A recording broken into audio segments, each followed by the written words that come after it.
Sebetulnya Bea dan Cukai memiliki 4 fungsi yang tadi telah disampaikan. Dari sisi fiskal adalah penerimaan negara. Dan tahun ini kita berharap penerimaan 189,1 triliun. Kita kemarin baru saja membahas di pimpinan Kementerian Keuangan dan saya tahu Bea dan Cukai masih ada sedikit triliun yang menjadi tantangan untuk dicapai. Saya berharap yang sedikit triliun itu dihilangkan dan menjadi penuh triliun 189,1. Masih ada 1,5 bulan, jadi ikhtiar bisa dilakukan. Namun untuk bisa melakukan itu, yang saya tahu ada komponen bea masuk, cukai, dan bea keluar. Sebetulnya dalam 1 bulan atau 6 bulan terakhir ini, mulai bulan Juli, ada mungkin karena doa Anda semuanya yang sangat khusyuk, Tuhan kemudian memberikan kebaikan, harga komoditas dan ekspor meningkat sangat tinggi. Itu bukan karena bea cukai tiba-tiba berprestasi, gitu kan? Jadi jangan GR dulu soal itu. Saya paling bisa untuk menentukan ini karena memang prestasi atau karena tangan Tuhan. Jadi dalam hal ini harga komoditas batu bara meningkat. CPO pernah meningkat di atas 750 tapi kemudian menurun lagi. Namun volume juga meningkat, barang mineral. Oleh karena itu kenaikan dari BM, bea masuk maupun bea keluar, kalau kita dengar kemarin BPS menyampaikan GDP atau produk domestik bruto kuartal ketiga, mestinya bea cukai adalah salah satu institusi yang tersenyum gembira. Karena walaupun growth atau pertumbuhan GDP 5,06 itu kira-kira hampir sama atau lebih sedikit dari yang saya harapkan, namun komponennya betul-betul cukup surprising. Komponen dari growth itu ada 2 yang membuat saya cukup berbesar hati. 1, investasi tumbuh di atas 7%, 7,5. Dan yang kedua adalah kegiatan ekspor impor. Bahkan ekspor yang waktu itu tumbuhnya hanya 5,7 itu pun saya sudah bersyukur karena 3 tahun berturut-turut ekspor selalu negatif growth. Mulai akhir tahun 2016 kuartal terakhir ekspor itu positif dan continue positif sampai dengan kuartal ketiga itu meningkat menjadi di atas 17%. Import juga meningkat kalau tidak salah sekitar 12 atau 13%. Bea cukai melihat hal itu pasti langsung terlihat di dalam penerimaannya. Makanya bea masuk dan untuk barang mineral bea keluar yang membayar terutama untuk beberapa perusahaan tertentu saya tahu meningkat cukup besar. Jadi itu adalah kompensasi naiknya dari kemungkinan nampaknya cukai menghadapi kesulitan yang cukup terjal untuk bisa memenuhi targetnya. Terjal tidak berarti tidak bisa diatasi. Saya yakin masih bisa diatasi kalau ibu bapak sekalian bisa menyelesaikan masalah ilegal cukai. Dalam hal ini rokok ilegal meskipun tetap akan berargumentasi bu produksi dari terutama kelompok golongan 1 mengalami saturasi atau leveling. Saya masih menganggap kita masih bisa meningkatkan penerimaan cukai. Jadi saya berharap 1,5 bulan pada akhir tahun ini Pak Dirjen akan melaporkan ke saya bahwa bea cukai mencapai 189,1. Tidak 1 rupiah pun kurang dari itu. Itu keinginan saya. Kalau ada yang keberatan tolong angkat tangan sampaikan. Kalau berani. Yang kedua mengenai perlindungan masyarakat, dan saya tahu ini adalah pekerjaan yang sangat sulit. Oleh karena itu pada kesempatan ini saya sangat berterima kasih kepada seluruh jajaran dari Pak Dirjen, Direktur, Kanwil, sampai Kepala Kantor yang melakukan tugasnya luar biasa dengan komitmen sampai kepada petugas di lapangan. Saya berterima kasih. Perlindungan masyarakat itu terutama kalau dari bahan-bahan berbahaya seperti psikotropika, saya menyambut gembira kerjasama yang luar biasa baik dengan instansi lain, BNN, Kapolri, dan bahkan TNI. Dan bahkan pimpinan dari masing-masing lembaga tersebut juga menyampaikan kepada saya komitmen yang sangat kuat. Tolong dijaga terus kerjasama yang baik ini. Indonesia telah menjadi destinasi pasar dari barang yang berbahaya, tidak hanya untuk orang-orang tua, bahkan sampai ke anak-anak. Jangan sampai Indonesia dijadikan lahan seperti di Latin Amerika pada saat suatu negara sudah penuh dibanjiri dengan barang-barang berbahaya psikotropika, sehingga negaranya sampai hampir lumpuh, tidak mampu lagi untuk menggovern atau mengurus negaranya. Isinya adalah lebih semuanya adalah manusia-manusia yang kemudian dikuasai oleh para pedagang atau pensuplai barang berbahaya itu. Harganya meningkat dan saya tahu godaan sangat besar. Saya sangat berharap kepada Bea dan Cukai untuk menjadi institusi yang bersih dari paling tidak barang berbahaya itu. Pertama, dirinya sendiri tidak memakai. Jadi saya minta kepada Pak Heru betul-betul melihat seluruh jajaran, tidak boleh ada satupun di jajaran Bea Cukai dengan uniform biru yang menggunakan. Kalau ada indikasi langsung dilakukan tindakan tegas. Yang kedua, tidak hanya menggunakan, berkolaborasi untuk memfasilitasi baik masuk penyelundupan maupun pengedaran. Jadi ini adalah benteng pertama dan terakhir. Bea Cukai adalah benteng kami rakyat Indonesia yang pertama dan terakhir untuk masalah narkoba dan psikotropika. Anda memiliki tugas yang sangat berat. Oleh karena itu saya siap sedia setiap saat Anda membutuhkan dukungan apapun. Saya siap sedia untuk memberikan dukungan, dan saya tetap memberikan juga arahan agar keamanan dan keselamatan seluruh jajaran harus terus dijaga, tidak boleh dikorbankan.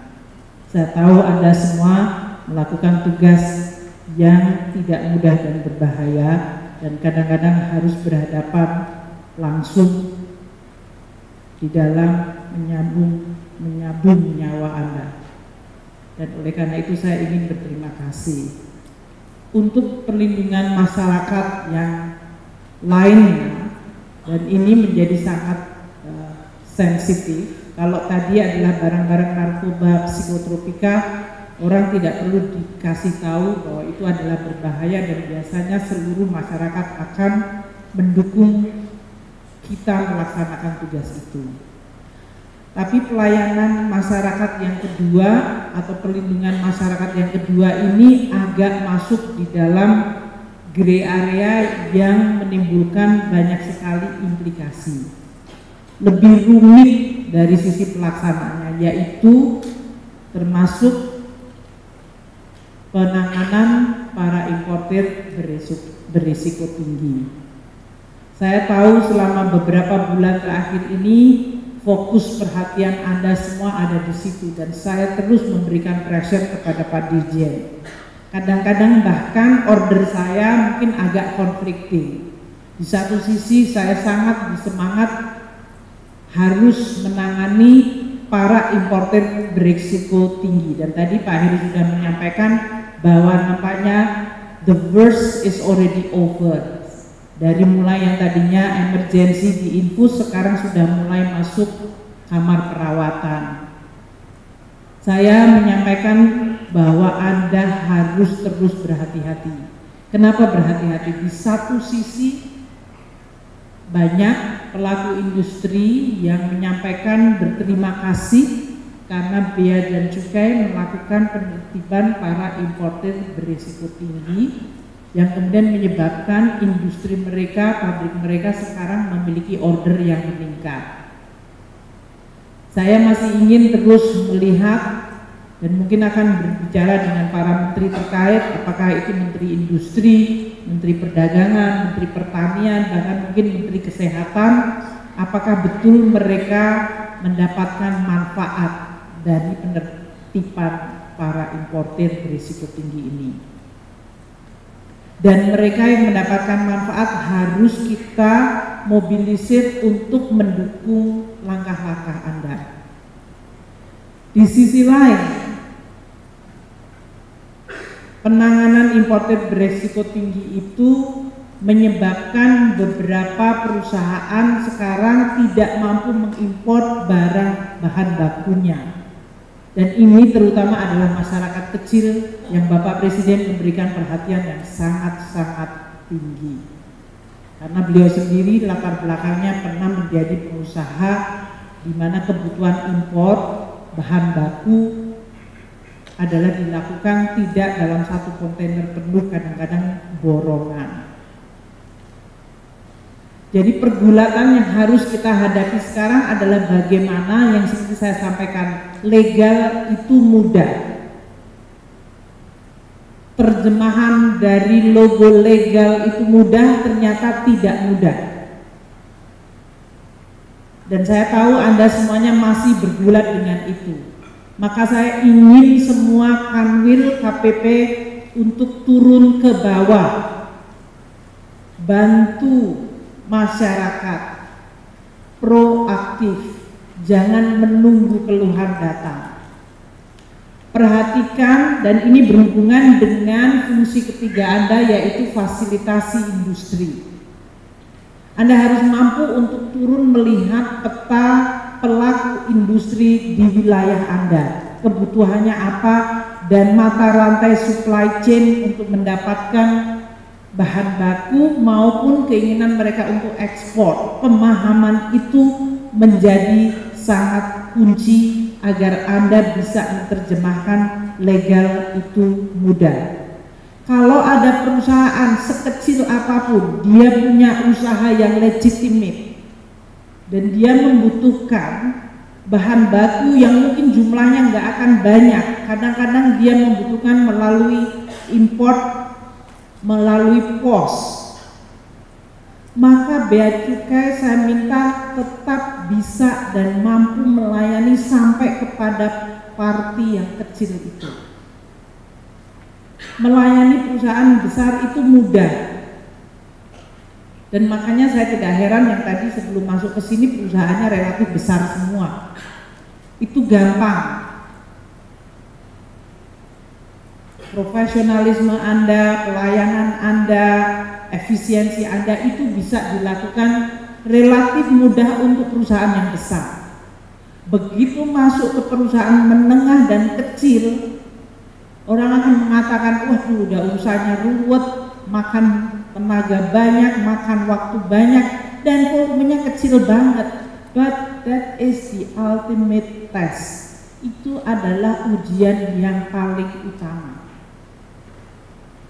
Suatu institusi akan memiliki reputasi yang luar biasa besar kalau Anda bisa diuji dengan ujian yang justru paling kompleks, kecil, dan mungkin insting Anda mengatakan, lah ya nggak apa-apa lah dia mati juga. Itu adalah salah satu korban reformasi.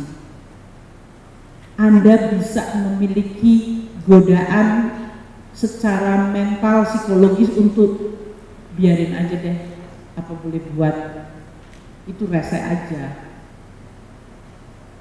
Dan masyarakat kecil nggak bisa teriak untuk bisa didengar. Namun karena presiden sekarang adalah memiliki latar belakang, hatinya, pikirannya, dan pendengarannya ada di masyarakat kecil.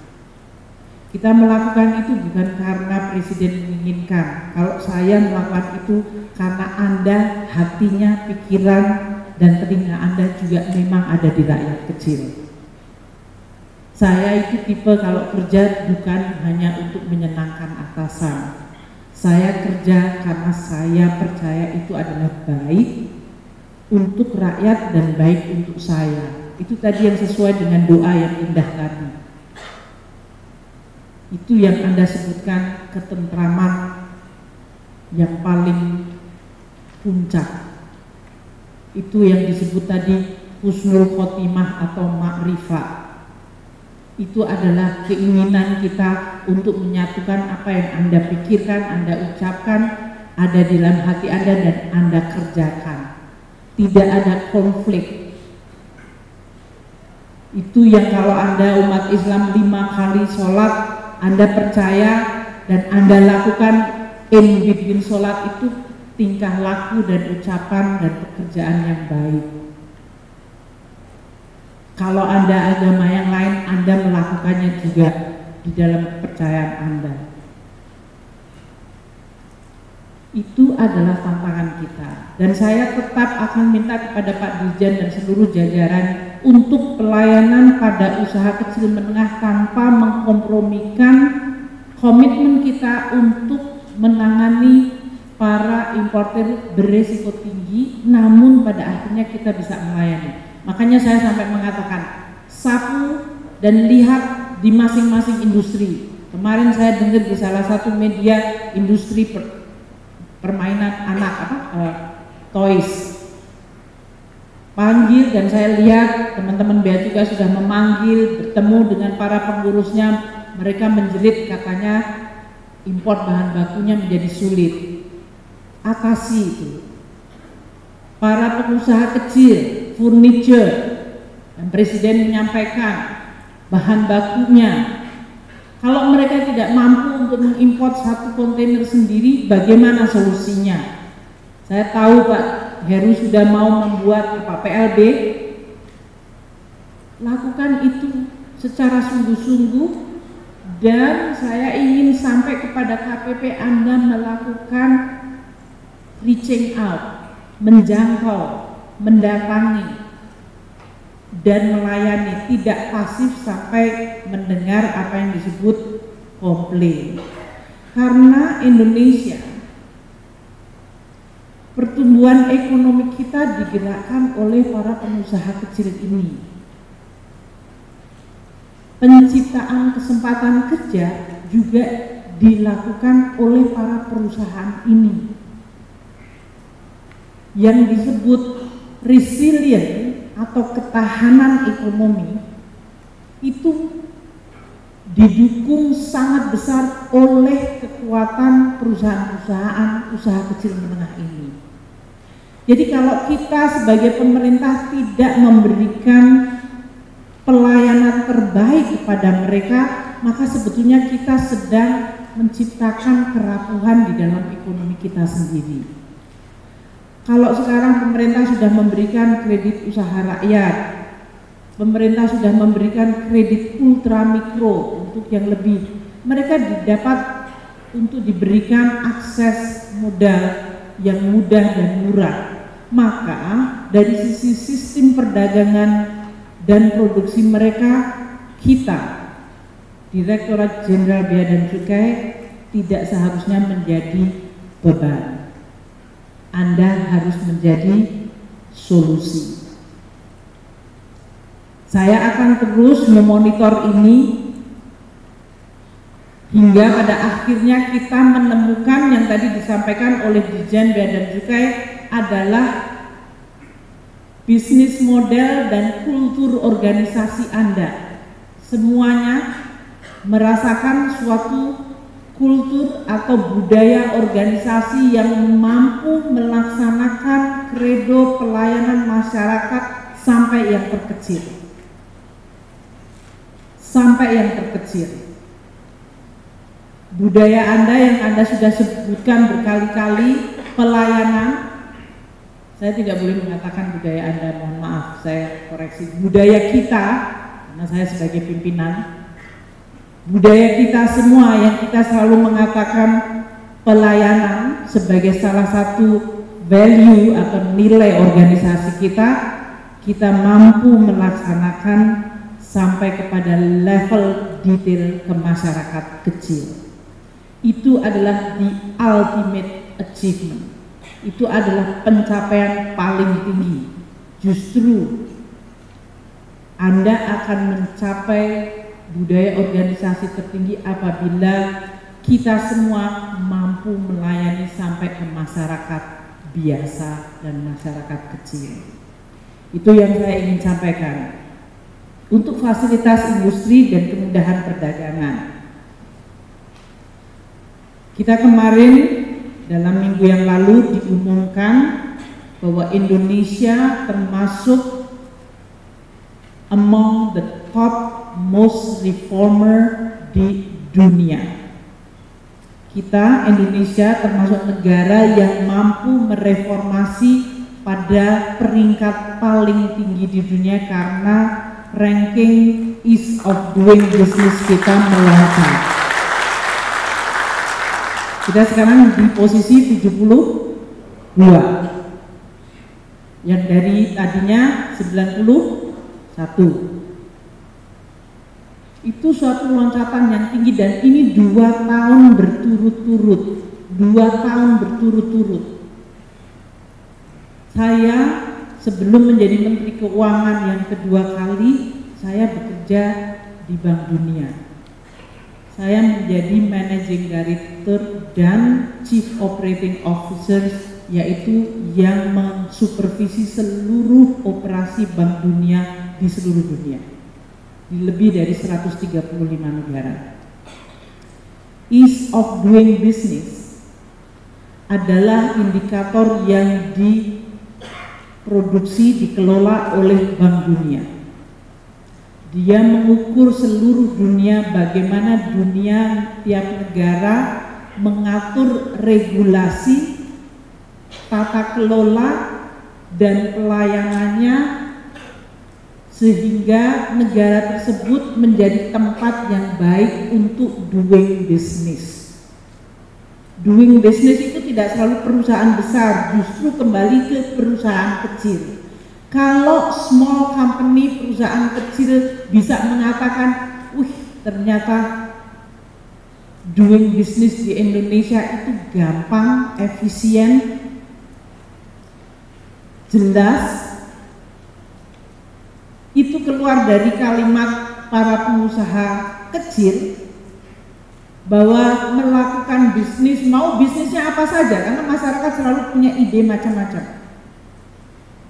Tapi dia tahu kalau saya punya ide, saya bisa langsung mentranslate idenya itu dijadikan menjadi suatu bisnis. Saya pergi, saya langsung tahu, untuk memulai bisnis saya cuma butuh kayak gini. Jangan sampai seperti negara kita dulu, kalau mau punya ide, terus mau menerjemahkan menjadi bisnis, pertama harus datang ke Pak RT, ke Pak RW, ke kelurahan, surat keterangan baik, ke Kapolda atau Kapolres, terus datang ke pemerintah daerah, terus minta lagi ke Departemen Kehakiman. Pokoknya setiap pintu dan semuanya menanyakan pertanyaan sama. Nama, tanggal lahir, nomor induk kependudukan, dan kemudian segala macam. Itu saja sudah 6 bulan, ide awal saya sudah hilang karena frustrasi.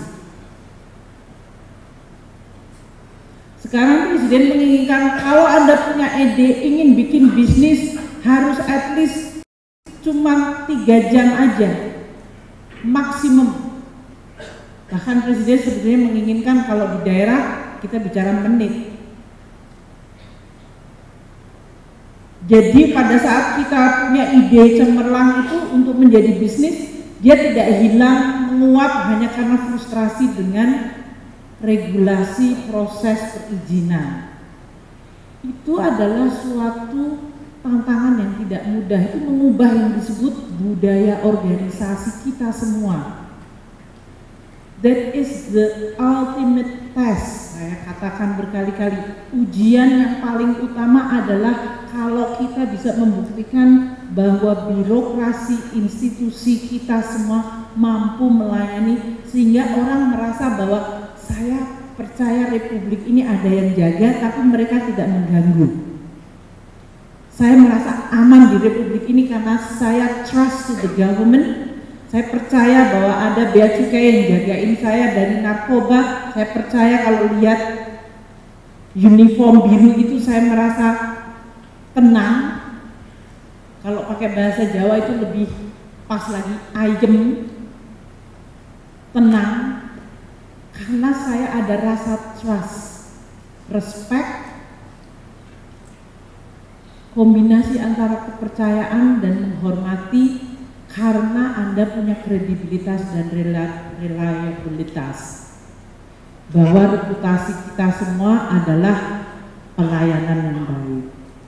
Maka ease of doing business menjadi salah satu indikator untuk mengukur antar negara. Dan tidak hanya Indonesia yang menghadapi budaya organisasi yang sering sulit itu. Oleh karena itu dibuatlah ranking.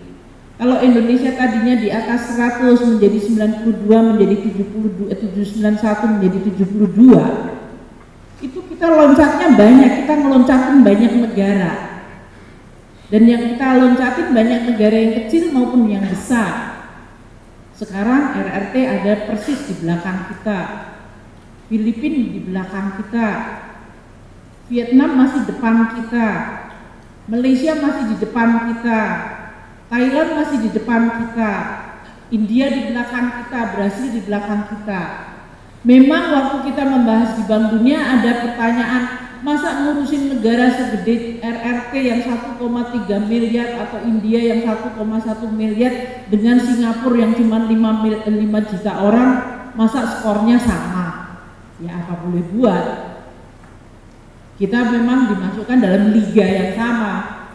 Nggak seperti sepak bola, ada liga utama, ada liga pinggiran. Liganya cuma satu, ease of doing business. Dan oleh karena itu kita berlomba dengan mereka. Tapi it is not impossible. Bukan hal yang tidak mungkin untuk maju ke depan. Buktinya Pak Jokowi dalam 2 tahun sudah naik. Dan itu merupakan salah satu bentuk bahwa negara sebesar kita mampu memperbaiki. Saya ingin dan saya tahu Direktorat Jenderal Bea dan Cukai memberi kontribusi yang sangat besar dalam perbaikan ini. Dan saya berterima kasih, namun itu tidak cukup. 71 is not good enough. Presiden ingin kita masuk dalam 40 terbesar. Dan itu berhubungan dengan trading across border.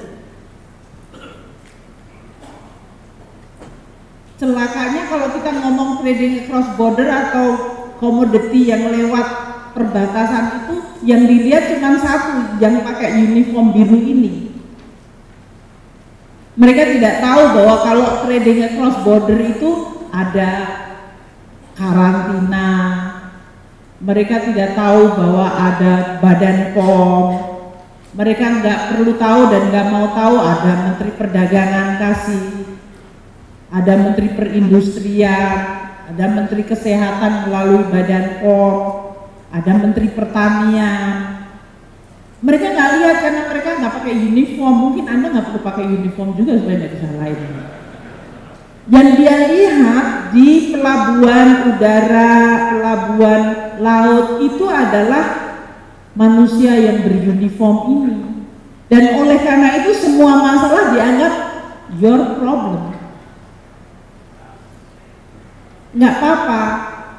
Itu artinya biasanya Tuhan menciptakan manusia dengan cobaan yang sesuai dengan takarannya.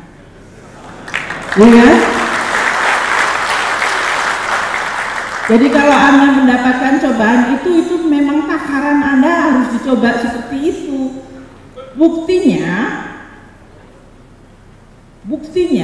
ada kanwil sama KPP yang masuk sebagai pelayanan terbaik tuh.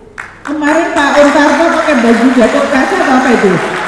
Oh, saya harus kasih sepeda tuh, karena uniformnya paling heboh. Buktinya masuk, buktinya ada kanwil kantor, coba aku lihat ya, pelayanan yang mana kemarin? Surabaya, terus, nah, berdiri, kanwil BC Jakarta adalah kantor wilayah terbaik kedua di seluruh Kementerian Keuangan. Masih kedua sih, tahun depan nomor 1. kantor pelayanan DJBC terbaik di lingkungan Kementerian Keuangan, kantor pelayanan KPPBC Tanjung Perak, KPPBC Bandung tipe A, KPPBC tipe B Palembang. Hebat. Ada kantor implementasi pengaruh utamaan gender, padahal ngurusin trading across border masih bisa mikirin gender. Adalah Tanjung Perak lagi. Kemudian ada unit yang berpredikat zona integritas menuju wilayah bebas korupsi. Ada 5, Bogor, KPPBC KPA Bogor, Bandar Lampung, terima kasih Pak, Sorong,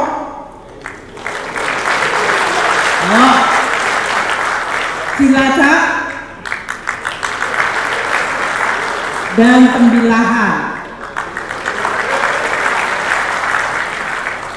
Saya mau tanya ya, kok ada yang bisa berprestasi, kok banyak yang belum? Hah? Giliran? Ya, moga-moga giliran ya. Tapi saya pengen tahu tadi, kalau kita mengemban suatu tugas yang luar biasa sulit, ada tugas penerimaan negara, ada tugas menjaga dari orang jahat, menyelundupkan, ada tugas melayani. Terus bilang, Bu, kalau di gubernur bank sentral di dunia itu, kalau kita bicara tentang teori moneter, ada yang disebut the impossibility dari Trinity, 3 tujuan yang nggak mungkin bisa dicapai bersamaan. Jadi impossible katanya. Makanya bank sentral itu mengatakan apakah dia harus nilai tukar, apakah dia harus inflasi, apakah dia harus mendukung pertumbuhan ekonomi dan kesempatan kerja. That is the impossible trinity. Jadi jangan merasa bahwa Anda sendirian di dunia ini yang menghadapi tugas yang impossible, banyak yang lain.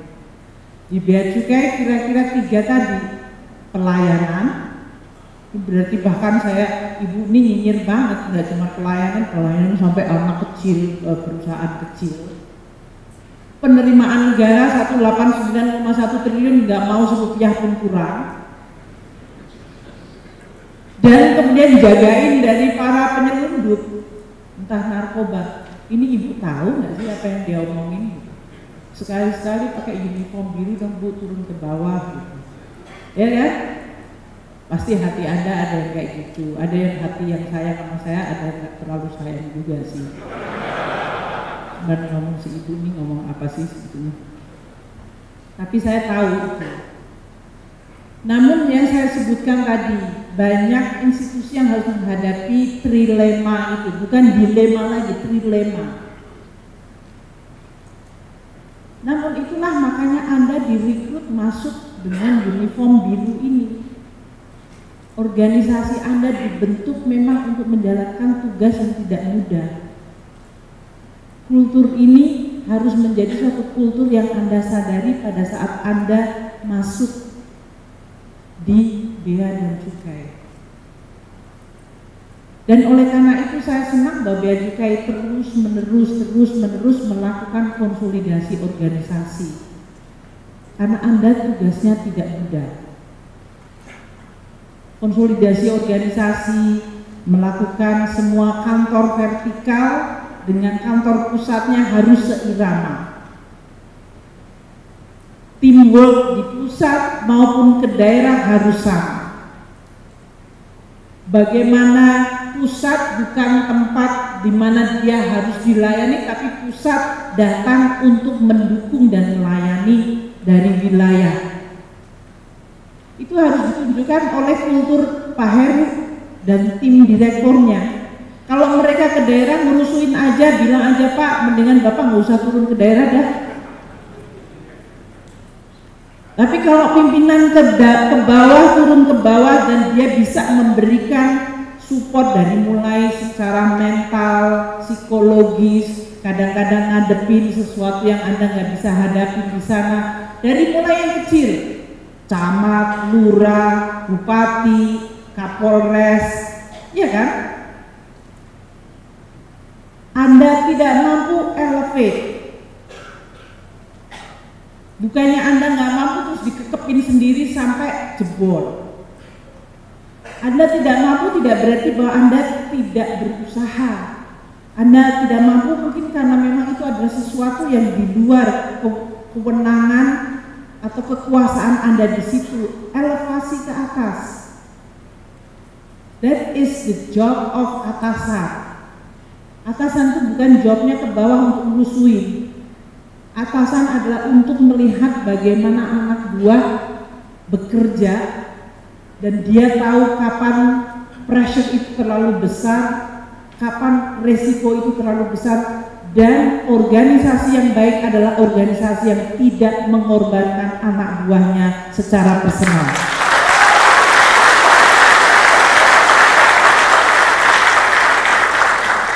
Organisasi baik, kita bisa play very hard inside. Di dalam kita boleh saling mendisiplinkan, berantem, kita bisa mengatakan bahwa kita akan mencari solusi yang terbaik. Once kita keluar dan anak buah melakukan tugas yang sudah kita gariskan, the risk is on us. Risiko itu ada di kita. Dan itu adalah cara kita berorganisasi, cara Anda semua memimpin, cara saya juga memimpin. Saya ingin itu tercerminkan di dalam budaya organisasi Anda setiap hari. Anda sebagai pimpinan di masing-masing unit, Anda harus ada, Anda harus hadir, terutama pada saat masa-masa yang sulit.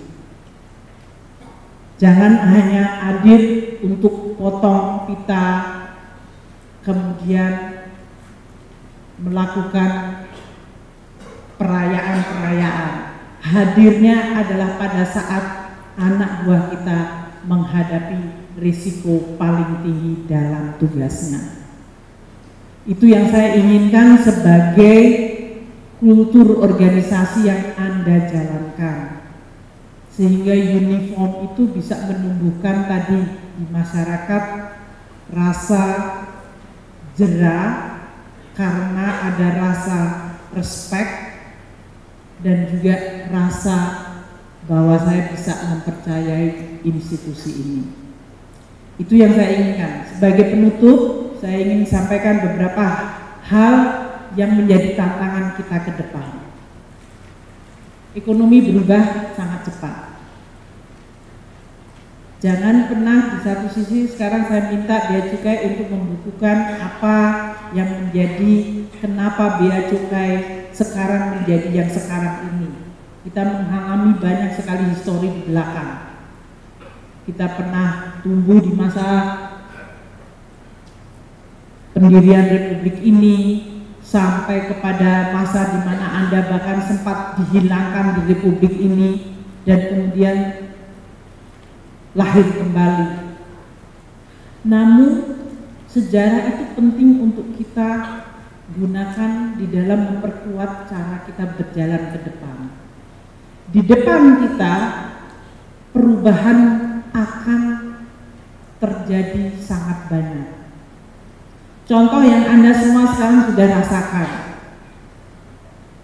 digital economy dan e-commerce. Saya membayangkan Bea Cukai akan menjadi institusi yang akan menghadapi tantangan paling pertama, dan kalau kita gagal, dan kita akan gagal sebagai negara. Kenapa? Model bisnis dari e-commerce memungkinkan transaksi one-on-one secara efisien, one-on-one, borderless, tidak ada space, tidak ada halangan. Supplier bisa ada di kutub utara, pembelinya bisa di kutub selatan. platformnya tidak kelihatan. Yang membeli bisa di Gunung Kidul, yang jual bisa di Washington DC. Transaksinya sulit untuk kita ketahui. Yang kita ketahui secara fisik datang melalui DHL, JNK, dan yang lain-lain. Dan Anda mulai merasakan pressure dari masyarakat. Saya cuma mau beli buku aja loh. Apakah Kementerian Keuangan dan Bea Cukai tidak mendukung masyarakat menjadi pintar? Beli buku aja kok dipajakin, diperiksa kayak ini seolah-olah itu adalah impor narkoba. Tugas Anda nggak akan mudah, karena buku bisa isinya narkoba memang, iya kan? Jadi ini adalah tugas yang Anda akan makin rumit, karena dengan digital dan online e-commerce, transaksi one on one itu bisa dan akan terjadi dan akan makin banyak. Karena yang disebut di dalam era teknologi ini, yang disebut skala ekonomi atau economic of scale. Dulu untuk memproduksi satu baju yang disebut skala ekonominya, untung kalau Anda bisa menghasilkan baju itu 1 juta. Sekarang bisa menghasilkan 3 baju saja, ditaruh di Instagram, dijual, dia untung.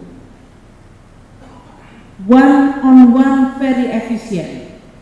Karena saya bisa membuat upload yang membaca itu jutaan orang dan kemudian orang bisa membeli. Itu adalah sesuatu yang akan kita hadapi, dan terus terang saya katakan pada Anda semua, pemerintah seluruh dunia sedang menghadapi situasi ini dengan perasaan bahwa ini masih belum dipahami konsekuensinya. Pesan saya, dengan dunia yang berubah, saya ingin organisasi Bea Cukai terus dilatih fleksibilitasnya dan terus melakukan exercise sesuatu yang unthinkable. Anda semuanya biasanya, oh undang-undang Bea Cukai begini, peraturan presidennya begitu, peraturan menteri keuangannya begini, dirjennya begini, dan itu dilakukan. Silakan yang melakukan itu tetap, karena itu adalah certainty enforcement. Namun saya ingin di Bea Cukai ada divisi yang memikirkan hal-hal yang unthinkable dan mulai menjalankan, kalau ini terjadi trennya ke sini dan cepat, what should we do sebagai organisasi? Apa yang harus diubah? Instruksinya, cara kerja, SDM kita, teknologi kita. Saya tidak tahu, saya mau tahu dari Anda. Saya ingin Anda, dan Anda sudah punya banyak sekali para perwakilan kita, ada di Singapura, ada di Hong Kong, ada di Tokyo, ada di Brussels. Suruh mereka kerja keras untuk lihat pola-pola perdagangan yang bergerak dan berubah. Give them the intelligence untuk memberikan pemikiran. Jangan sampai mereka di sana seperti duta besar yang kerjanya wine and dine. Ya, kasih tugas yang jelas, suruh mereka membuat intelligent report. Apa ini tren yang sedang terjadi? Bagaimana perdebatannya di kantor Eropa sana, Brussels? Bagaimana mereka sekarang bergulat dengan Brexit? Bagaimana mereka bergulat trading across border? Bagaimana Hong Kong menjadi tempat hubungannya dengan mainland, dengan seluruh dunia? Bagaimana Singapura menjadi tempat yang akan strategis dan bagaimana mereka berubah mengantisipasi ini. Mereka ada di lokasi, berikan mereka tugas intelijen yang jelas. Dan di sini di kantor pusat terus berkomunikasi, lihat patternnya, lihat polanya, bikin proyeksi, antisipasi. Saya ingin Bea Cukai menjadi satu institusi yang bisa memberikan Kementerian Keuangan feeding dan bahkan warning dan bahkan mempush suatu reform menghadapi perubahan yang akan terjadi ini. Dan saya yakin Anda bisa. Saya yakin Anda bisa. Karena bea cukai itu isinya orang-orang pinter, setahu saya. Paling tidak yang ada di dekat saya kayaknya pinter. Atau yang dekat saya, yang saya datengin kelihatannya pinter-pinter. Dan saya selalu mengatakan organisasi Kementerian Keuangan harus berisi kombinasi antara otak dan otot. Bea cukai itu kombinasi yang tepat itu. Ada ototnya, ada otaknya. Dan terus asah otaknya untuk kita menjadi negara yang mampu menghadapi perubahan.